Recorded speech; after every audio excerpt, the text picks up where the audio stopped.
flew all the way from Chicago to Atlanta to tell a very deep story. Just in case you don't know who this is, he looks a lot different from what we've seen on the internet. This is R. Kelly's brother, R.Kelly. Thank you so much for agreeing to do this rather sensitive interview.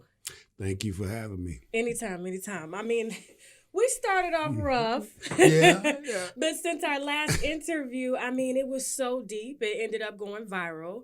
Right. You broke down on camera because a lot of these things you had been holding in that happened or that you witnessed between you and your brother and what he's going through, facing all of these sexual assault allegations and cult allegations and everything. And so I brought R.Kelly here to talk about the family member that R. Kelly has never mentioned, okay? Right. He's talked about it sometime, like he's kind of, mentioned it here and there. He was molested by a family member. You and I had a conversation about 2 months ago, and you gave me the specifics on who the family member was and the details. It kind of took place, and I'm a molestation victim, so I can understand I was molested by my uncle. But surprisingly, you guys were both, your brother R. Kelly and you, R.Kelly, were molested by your own sister. Yes. Theresa. Yes. Okay, can you... we got a lot to unwind here because I want to understand, like, how old were you when this first happened? I was around 6 years old. 6 years old. Mm-hmm. Now, how old was your sister at the time? Well, she's 9 years older than me. She had to be about maybe 15. 15 years old. Yes. Okay. Now, is she the oldest sibling? Yes. She's the oldest. She's the oldest. Now, and I hate to bring up my molestation, but my molester was an uncle, and he was my babysitter, and he was 19, and I was 6. Was this the same type of case? Was she your babysitter? Yes, because my mom had to work, and she was going to school, to take care of us. So my sister watched us, and my mama trusted her, and I pretty much just was even afraid to even tell my mama. I didn't know if she was gonna believe me, or I didn't know how everything would change by me speaking up on it. So I was afraid. I was afraid to tell her, and I knew that my sister was the only one to watch us. She couldn't go to work. She couldn't go to school if my sister wasn't there to do it. Wow. So it was a catch-22 type situation. Now, how many siblings do you guys have total between all of you? It's 4 of us. It's 4. So Yes. it's 3 boys and 1 girl. Yes. Okay. And so were all of your brothers molested as well by your sister, or just you and R. Kelly? I'm not sure about Bruce. He won't talk about it? He never talked about it. And then he's like maybe 2 years younger than her. So Bruce is the second oldest. Okay, so it was different. So it's a little different. So it's like they neck and neck when it comes to age, pretty much. Me and Robert is the babies when it came to my sister. Now, how old were you? And you said you were 6. How old was your brother at the time? I can't. I say he's 4 years older than me.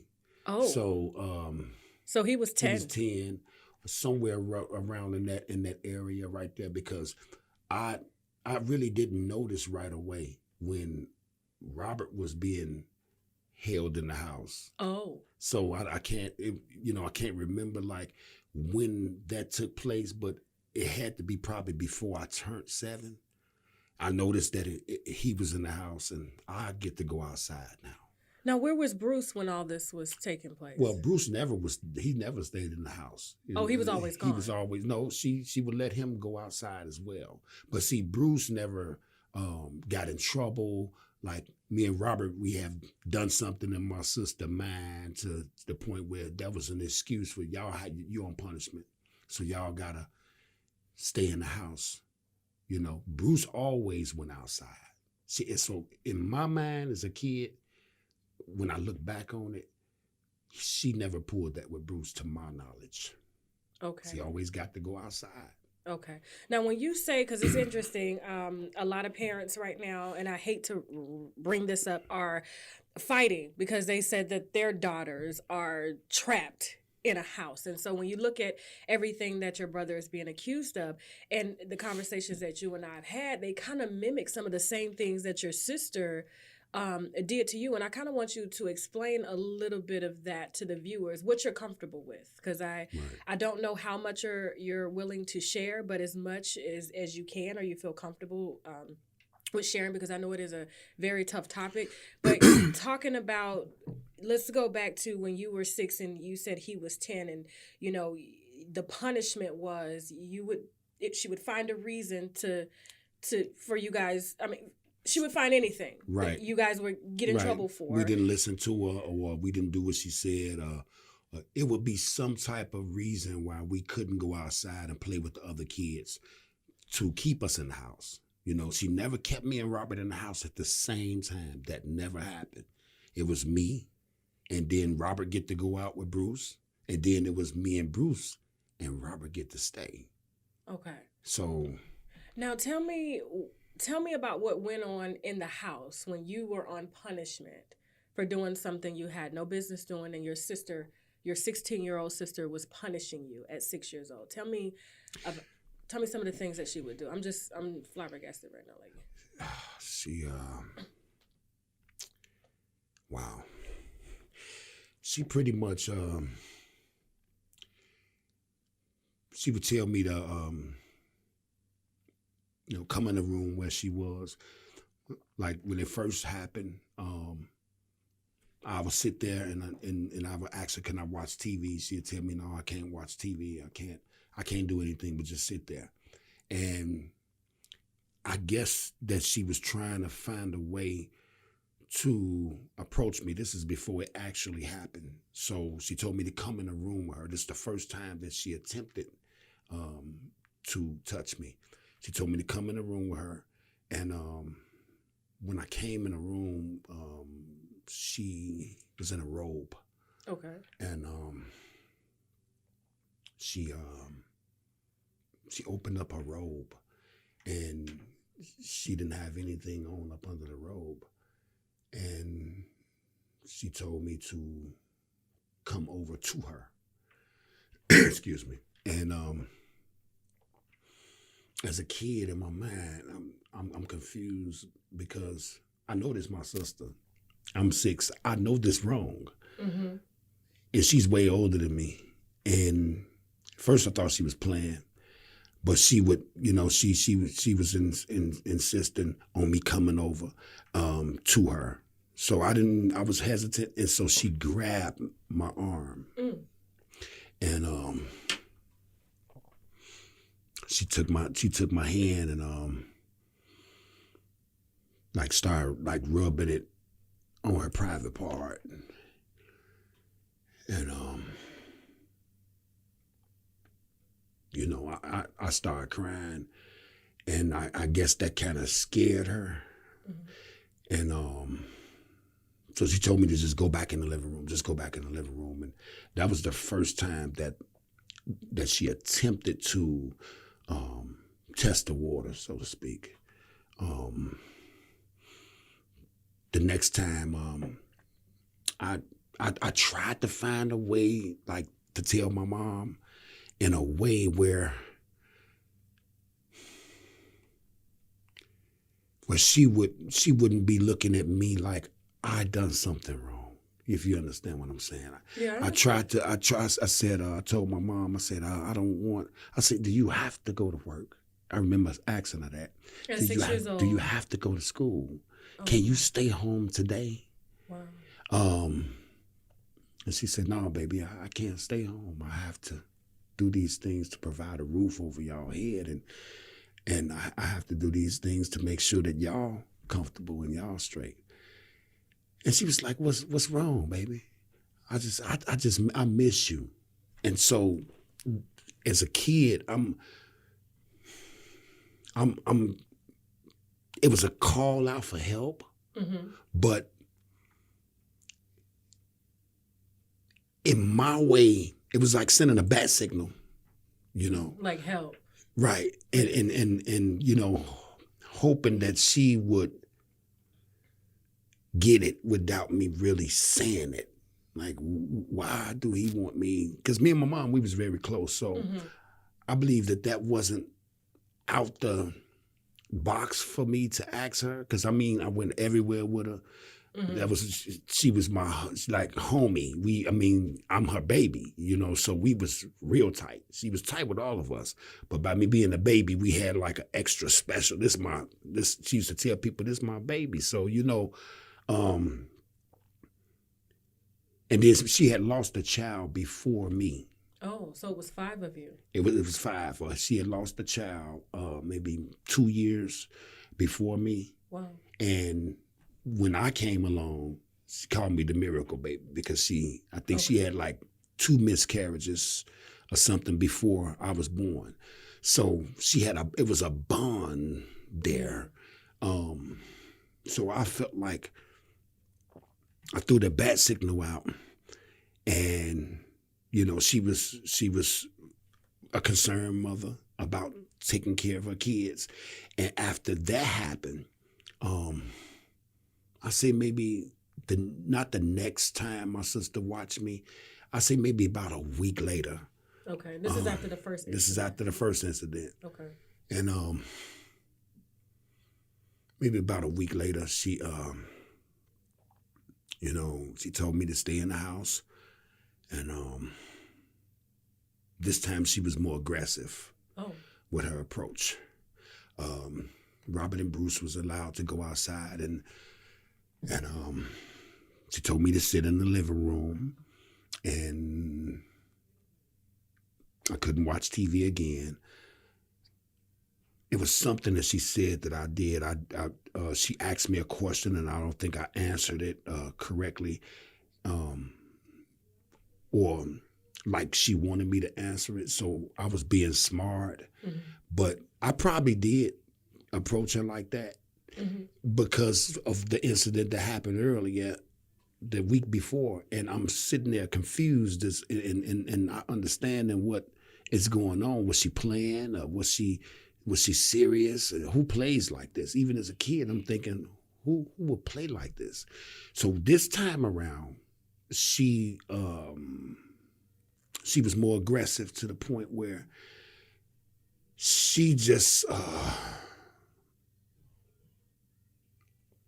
take your time. She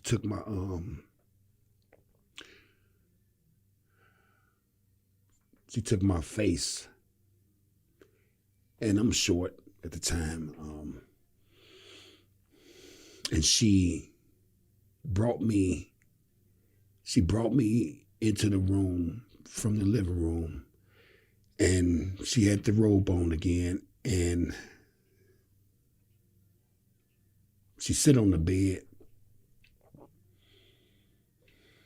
and she just grabbed my head like this, and she just took my head and put it down by her private part, and wow. She told me to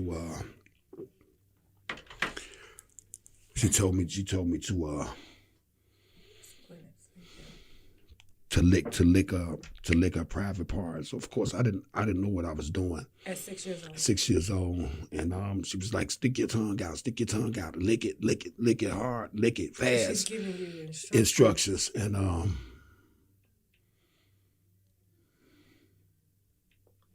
I just started crying, and you were crying while this was over.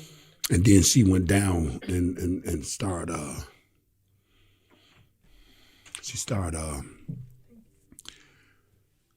thank you.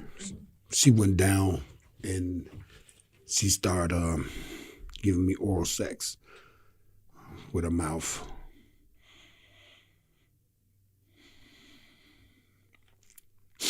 Even as a kid, I'm knowing this wrong, and I'm not condoning this.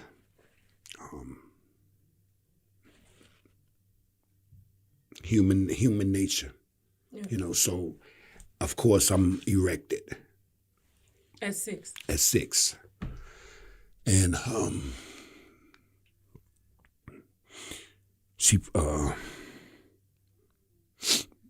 she laid down on her back and she grabbed me. And she tried to like make me lay on her, but I was kind of like fighting to lay on her. So she turned around and laid me down, and she sat on me, and she took her hand and she grabbed my private part, and she put it in. Wow.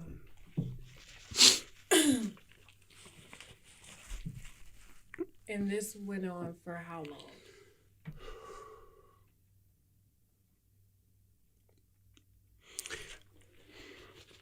It had to be about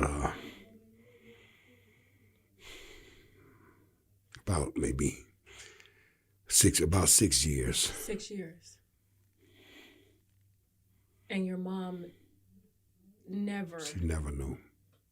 Now she's passed. She's since passed away.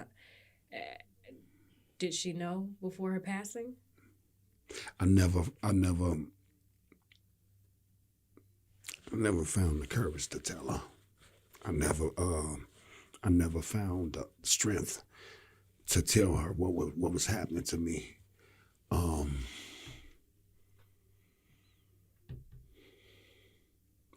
regret that. I regret that now.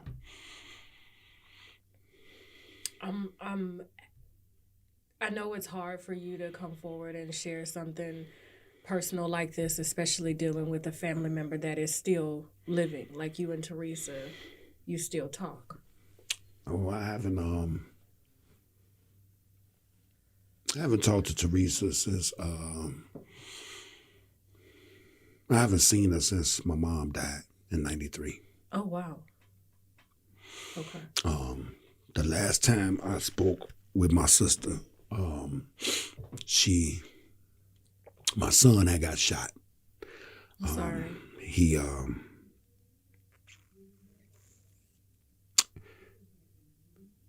was trying to rob the barbershop.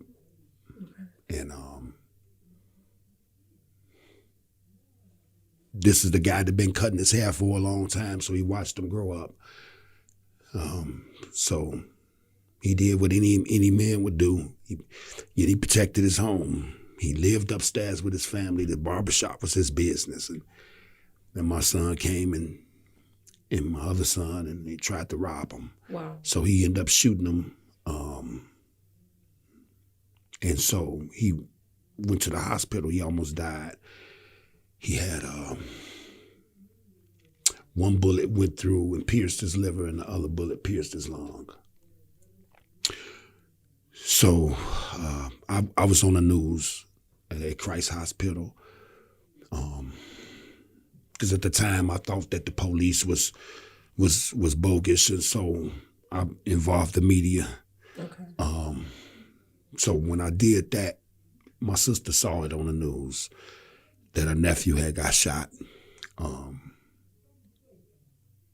My son had me believing that they tried to rob him because he was R.Kelly nephew. Oh. So as a father, I'm not trying to hear nothing from the police. So I'm not trying to battle them. So I went to the news to expose them. But the whole truth of the matter is that ain't how it went down. So when it was news coverage on that, she saw it on the news and she actually called the hospital. Oh. And that was the first time that I heard her voice in 20 years, almost 20 years. How did it make you feel? Eerie. Back in a kid, man, state. I'm here trying to powerless. Like she called and the nurse said, "Are you Carey?" I said, "Yes." She said, "Someone is on the phone for you." There was a lot of people calling the hospital because they seen the coverage on the news, and so I asked the nurse who it was, and said your sister. She said she's your sister. Oh. And so it was like the Green Mile, walking to the phone, to go to the phone, to pick the phone up, and actually speak to her. And when I did finally speak with her, she asked me, was Braille okay? She seen it on the news, and she's praying for him and things of that nature. And she told me that I couldn't help but tell her, Theresa, I just want to tell you, I appreciate you calling, checking on my son, but I just want to let you know that I forgive you. Oh.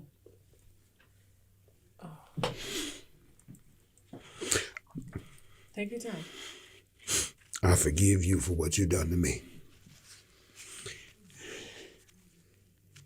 And the biggest blowback with that is we all human beings and nobody's perfect. How did she react when you told her you forgive She her? said, I don't know what you're talking about. She denied it. She denied it. She said, I don't know what you're talking about. She said, I forgive you for molesting me as a kid. I remember everything. And I just want you to know that I forgive you because you're my sister. She told me do not call her. Do not contact her. And it's been that way for years since my son was shot and she called that hospital. And my thing is, I feel like she molested me again. In that moment. In that moment, I felt like it was more mental than physical this time. Because it's almost like my mama's favorite saying was, don't piss on my face and tell me it's rain. Right. You know, if it's piss, I can adjust and adapt to that. The fact that you told me, hey, I did this and I didn't mean to do it. But the fact that she acted like I was having nightmares to get these memories and it never happened. It was all in a dream is what it set me back. It set me back because I was at that point where all these years had passed and Mama passed on and our grandmother passed on and our cousin Dana passed on and a lot of people that was matriarchs of the family that kept the family together, that taught us to forgive each other, that taught us to love one another, irregardless of what we put each other through, because we all we got, they're gone. So at that moment, I felt like they were shining down from heaven on me because I took that shield off and I told her I forgive her. And I think it would have helped me a great deal if she would have just said, thank you for forgiving me. And she never did. And how did that conversation, she just hung up the phone after she said, don't contact me no more, don't call me? That conversation went real, it became, actually, I believe when she told me don't contact her, if my memory served me correctly, I told her that I have to go, I have to tend to my son. Excuse me, I have to tend to my son and see what's going on, but you don't have to worry. I won't contact you. I won't contact you. I won't come to your house. But you never contacted her. She contacted you. Exactly. But the thing of it is that she had some people in the family that's another reason I believe she moved way to Aurora, Illinois, which is like an hour away from Chicago. Okay. To escape her past and the things that she done. So she had some family members that she would talk to every now and then. And then we would get the number before this phone call, before my son was shot, and I would still call because that's my sister. That's my only sister by my mom. And how did you get this number? Like, I'm the one that did something wrong. One thing that I didn't understand about Theresa is that, she said she was in the church and she was into God, and she had to give her life to God, and that's something that we need to do as well. And that's fine. And that's how we was raised, and that's all we know. But what I couldn't understand was with me and Bruce.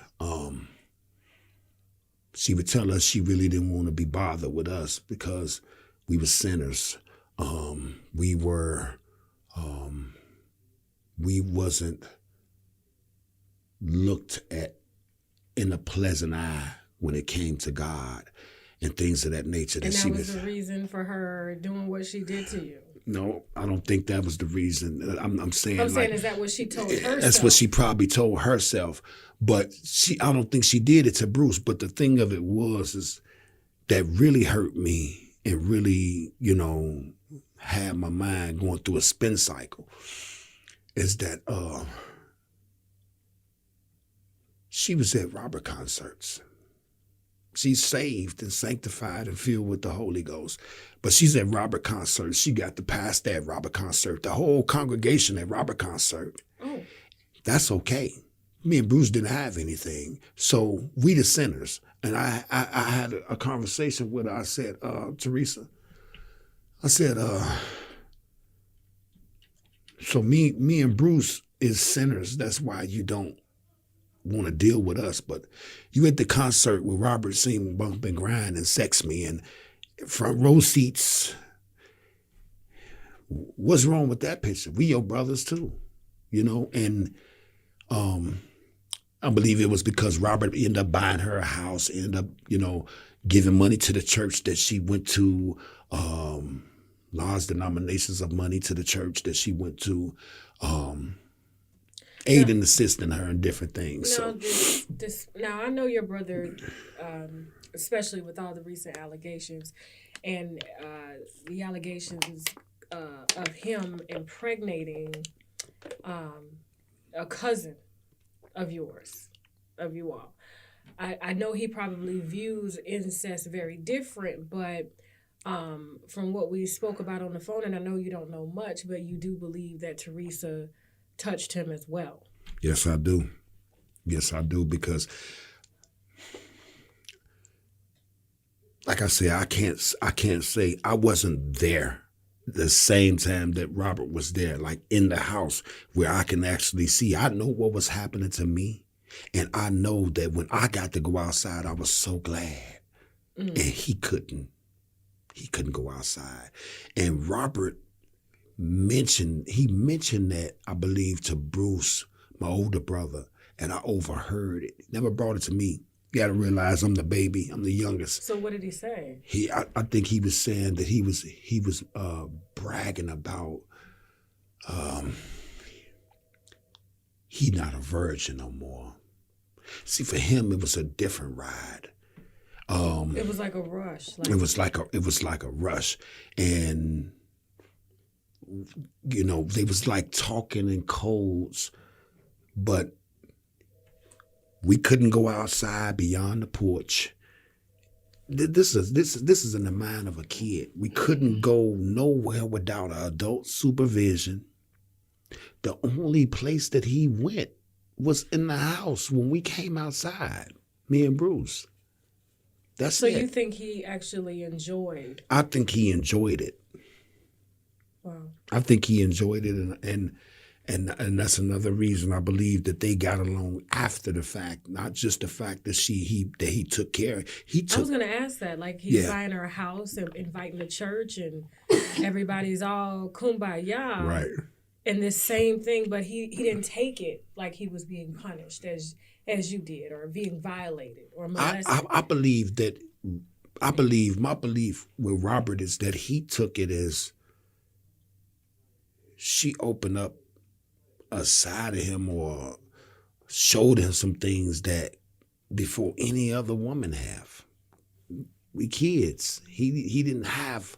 He did, like I say, he couldn't go nowhere without my mama knowing. We didn't have girlfriends where we can go and, it's like everywhere we went, there was an adult supervision.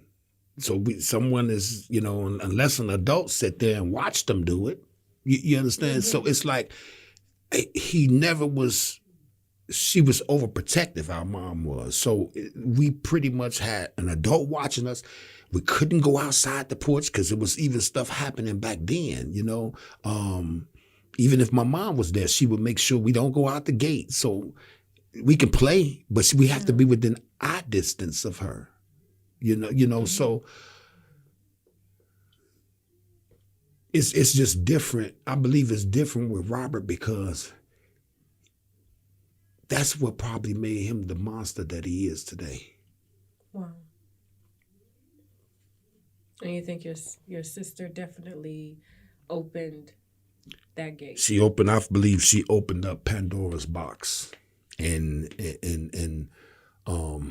with that and the different effect that it had on him and me is he liked it. I didn't. I hated it. I still hate it to this day. Now, I've spoken with a few of the victims, and they've talked about a lot of the control that he has. I mean, even K. Michelle recently came out and spoke about how he likes control. Like he likes to order the women around and give them specific instructions on what to do to him to please him. And when you talk about how your sister did you and how she was, in control and gave you specific instructions, it makes sense as to this possibly could have happened. And this is where he got his training. And he is using these same tactics to manipulate, to control, to molest beyond. And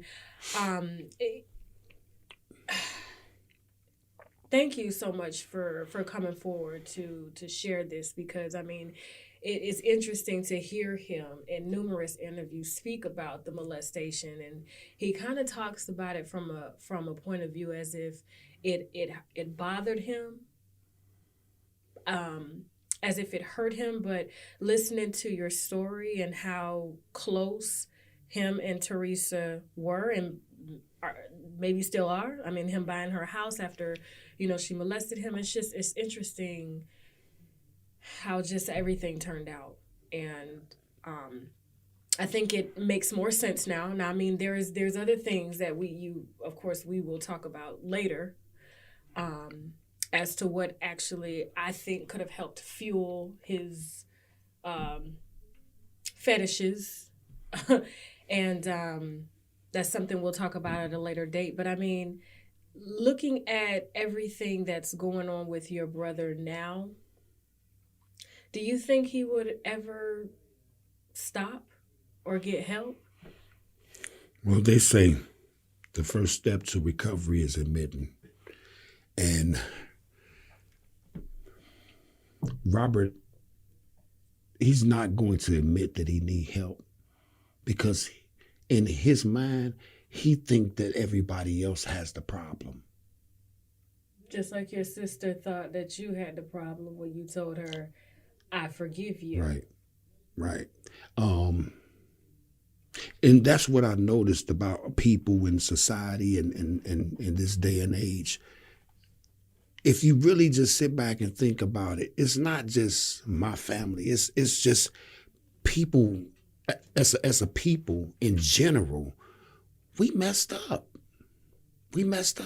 I would get mad at you because you realize that I'm trying to play you for a fool. So I'm going to get mad because you realize that. And because you realize that, I ain't cool with you no more. In other words, long as I'm playing you like a fool, everything fine. But the moment that I say, the moment you say, you know what? I think Carey is, he's taking advantage of me. And I'm going to put my foot down. And the moment you do that, I get mad. it's like that's the situation with people, especially people with power, people with money. They feel like, you know, this person do this, what I want, that person do what I want, this person do what I want. What's the problem with you? Why you don't do it? Why you not bowing down to me? Why you not kissing my butt? Why you not, you know, and that's what I believe fueled the separation and the hatred with Robert with me, because I'm the baby brother. I supposed to be looking up to you, and I did at one point. For years, I used to take his demo tapes to school and let people hear him, and they laughed at me. He ain't gonna never make it. He ain't never going nowhere. And man, I don't know why you believing in him. I dealt with the scrutiny and the pain and stuff from my peers in high school, laughing at me. I was a big joke. So, because that's how much I believed in my brother. So when he made it, you know, he still got the accolades. He still got the, hey man, I'm proud of you. Man, I look up to you, man. You my favorite artist in the world. He still got that from me because it was warranted. Although he was sleeping with children. No, I'm saying in the beginning, okay, when he first made it, okay, everybody proud of him. He pulled it off. He made this happen, you know, and that's when we noticed the change. We noticed the change right away. Turn it back a little bit more. We noticed the change in his demeanor, his attitude, and different things on. If things didn't go this way or go that way, we saw a whole nother person. But I was proud of him from day one. And when the moment that I said, hey man, I don't know about that, I ain't even feeling that, that's when everything went downhill, because I spoke out to him, you know, about different things. You know, was Theresa the same way coming up when she was watching you and your brothers? Yeah, because that's like when I told Theresa, it was something that I told her, or maybe it was an attitude that I came off with, like I said earlier, because the first attempt, I felt some type of way. I had a right to. So this time, it's like she's telling me something, and I probably, you understand, I probably showed attitude or, you know, resistance to a certain degree on whatever it was that she was telling me, which landed me back in the punishment mode. But I probably did it self-consciously without realizing I'm doing it, because I still remember the first time that she tried. So that was like challenging her authority. That was like, you know, testing her morale. Like I'm gonna challenge you. So that's when she actually went through with it. In other words, I believe that my resistance and you know, being the way that I was from the first time that she attempted to do it, that's what fed her conscience in her mind to actually proceed and go through it with it fully, if that makes sense. Wow. If your sister is watching this interview right now, what would you like to tell her?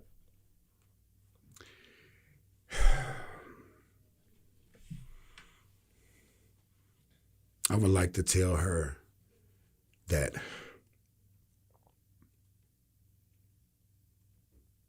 God sit high and he look low, and that we as people, no one is perfect. You know, I have made mistakes in my life, but I try my best to own up to them, to move forward. I wish that she would take a look at herself. Look at the camera and tell her. I wish that my sister Theresa would take a look at herself in the mirror and think about the things that she has done to this family, the things that she has caused cause and effect to this family. I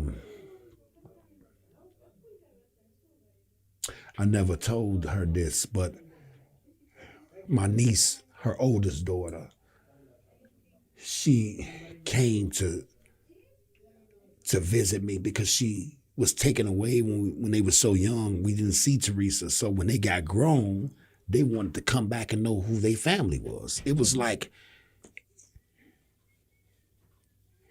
it was crazy. And when she came back, she basically was around me, and she had a love for me more than an uncle. So she supposed I'm her uncle.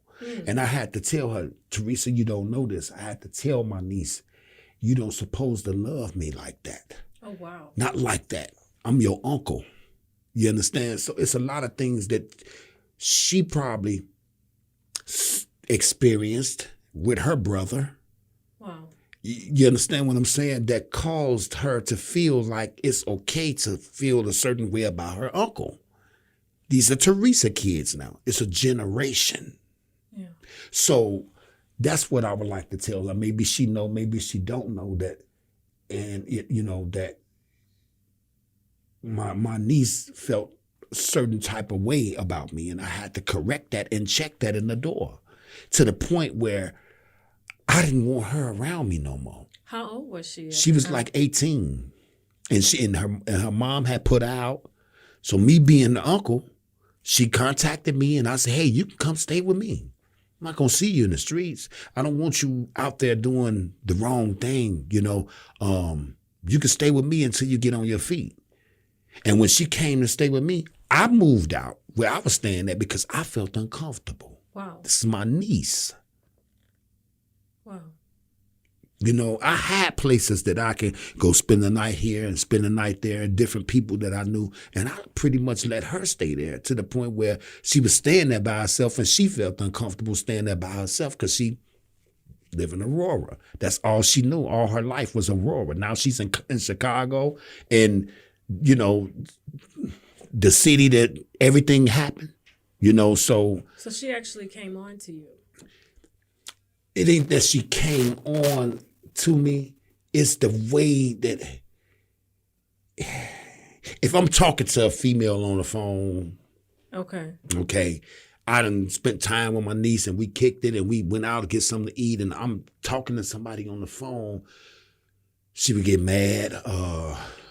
It's just little things that I noticed that I picked up, and then she would walk around in the house that I was in, that I allow her to come stay at, like I'm her boyfriend. I'm not supposed to. You need to put something on. Different things that I'm your uncle, but let's get one thing straight. You really don't know me. Yeah. I haven't seen you since you was a baby. Wow. So I'm doing this because I'm your uncle, and you say your mom and your dad put you out, and I got a place for you to lay your head. I don't want to just see you in the streets and something happens to you. Then I'm not holding that what I feel toward my sister toward her child. Wow. That's what I'm saying. And you felt that same. And I felt the same eerie.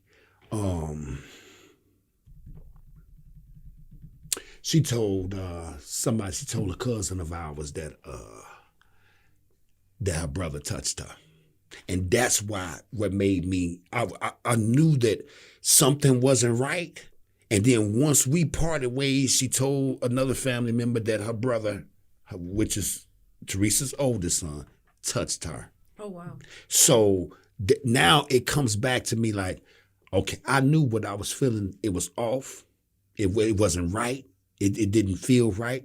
And I'm like, man, I feel sorry for her, because she truly ain't no telling what done went on in my sister's house, because I know what she done in our house. You understand? So it's very painful. So basically, it's like a lot of things that our mom taught us and used to teach us. what you put out there, it comes back. Whether it be, everything has a cause and effect. If I just go out and I just start taking people's lives, somebody gonna take my child life. Somebody gonna take my life. That's how life goes. Right. And so that's the understanding that I got from that after seeing what was going on with my niece. Like, this was karma. It's karma. Is there anything else you would like to add before we end this interview? I mean, you've shared a lot today. I would like to add that a lot of people out there in this world, they judge me. They misunderstand me on purpose. When what I'm saying is clear as day. They couldn't walk a mile in my shoes, Tasha, without dropping dead. The only reason that I'm here right now on this earth and here and have the strength and the courage to be able to come forth is because of God. The things that I've experienced, most people would be on drugs, like my brother Bruce. He couldn't take it. He went to drugs. That was his number. Me, my faith and being able to stand up for what I believe is right, because that's how my mama raised me. The only thing that I have is her teachings and what she taught me. And that's what keep her alive in me. And that means a lot to me. So a lot of people judge me and they don't say, hey, you know what? If my brother or my sister was a famous superstar, and these are the things that my family actually went through, I would actually feel where he's coming from. Everybody want to look at it as hate, and everybody want to look at it as jealousy. Everybody want to look at it as snitching. Everybody want to look, and that's crazy because no, you're. I want to say one thing. Years ago, when I had a videotape on Robert Sylvester Kelly, I did not. I was my brother's keeper. I said, man, you got a problem, man. You need to get some help. You too big, man, to be dealing with all this, man. Dude, do you realize who you are? As love. But I got the hand back like Cain and Abel. So, people start spreading rumors and saying that I'm jealous. If I was jealous, I'd be rich right now. I'd be rich right now. I had a tape that I'd be rich right now. Right. So people can miss me with all this crazy stuff because, like I say, they're not in my shoes. They couldn't put them on. They won't fit them. So you're here to basically try to put an end to what your brother was doing. Because I recently heard a source that's been who's been in contact with him that he's willing to release the girls and go to therapy if he is not charged. That's the deal that he made in preparations of trying to go to Africa and live in Africa. And what do you think about all that? Just hearing. Well, I mean, me say that. My thing is this: if the authorities make a deal like that with him, they crazier than a fish with titties and a thong in a strip club. So you believe your brother needs to go to jail? I believe that something needs to, even if it's not jail. Okay, if he's going to get help and he's going to release the girls, what about all the pain and different things that you cause? You just doing this to appease the authorities? You're not. It's not sincere. That don't sound sincere. He really need help. He really needs help. He needs help, and it needs to become sincere from his heart. He need to want help, not get it because somebody else say you should, because you ain't got to go to jail if you do. That's crazy. That is crazy. I agree. That's real crazy. I just feel like, it's a lot of families that has been torn apart behind this. This is I'm talking about lifetime stuff that people have to take to their grave that they have to deal with mentally. Right. He owed an apology to the world. It's more than just saying that, okay, he's gonna take care of this, he's gonna take care of that. It's not gonna help other people that has been through the things that he is putting people through. It's not. You don't feel it's enough.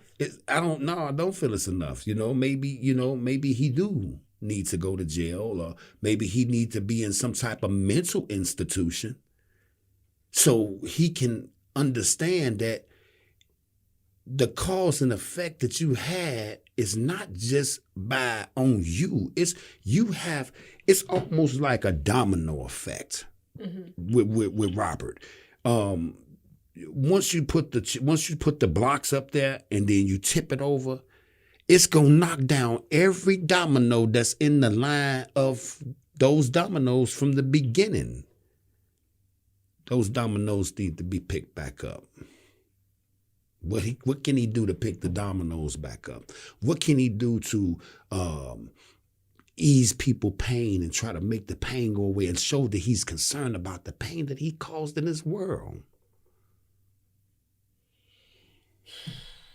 With his family, with his mom, her legacy. What about her legacy? Why can't you say, hey, my mom didn't raise me like this, y'all? She raised me, in the church. She raised me not to be perfect, but she raised me to be a young, prospective, young adult, a person that give respect to people and treat people accordingly, how they want to be treated. That's how we was raised. That's her legacy. We wasn't raised like this. And I'm going to keep saying it until I'm gone. Now, have you spoken to any other family members about what you said today during this interview? This is going to be the first time they hear about this. Well, I spoke to family members about, my niece, the little things that I thought that was off when it came to her being and having a relationship with her uncle, like a relationship with her uncle supposed to be. But you've never spoken about what Theresa actually has done to you. So this is... Well, I mean, I didn't speak to it. I didn't speak about it in depths. I let my family know that she touched me, she molested me. But to go into depths with them, I never went into details like that, because when they tried to pull it out of me, I wasn't ready. I just Bruce I brought it to Bruce by him being my big brother. I couldn't bring it to my mama. I brought it to a cousin of mine. But I didn't go into details. Okay. But because at that time that I was ready to speak on it, I still felt like I'm gonna be judged. And I was a kid. So you gotta, so I just pretty much, it's a lot going on, Tasha, and God ain't happy. My family has been through the trenches and been through so much stuff. And not only that, but my family has caused pain upon other families. And that's the truth. Thank you, Carey, for sharing this story. No one is, you've spoken about it briefly on your audiobook. You released the name, but as far as going this deep, you haven't, and it takes a lot of courage to do that. And I know that you probably are going to face some backlash, because this is everybody's favorite, artist. This is, their savior. This is R.Kelly, and he couldn't do such a thing, and he's not doing such a thing.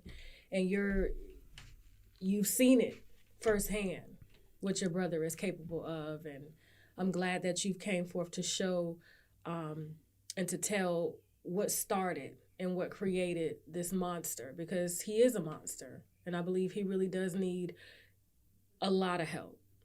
I don't think jail can fix his problem at all. So thank you. And this wasn't easy for me to do. That's why I was so quiet, because I mean this is your floor right now. And so thank you, and thank you to the viewers, and I'm sure the viewers will be probably pretty shocked at what they're hearing right now. So I mean, well, you came a long way to tell this story. Yes, I have, and I thank you all for having me. And like I say, you know, they talked about Jesus, so who am I? I'm gonna end it with that note. Those that accept what I'm saying, I applaud them. Those that don't, I applaud them too. I can't change their opinion, what they think. So God bless them too. Thank you. All right, I'm gonna do my signature outing now. I gotta go. Bye. I can't even be happy in this moment. Thank you, Carey.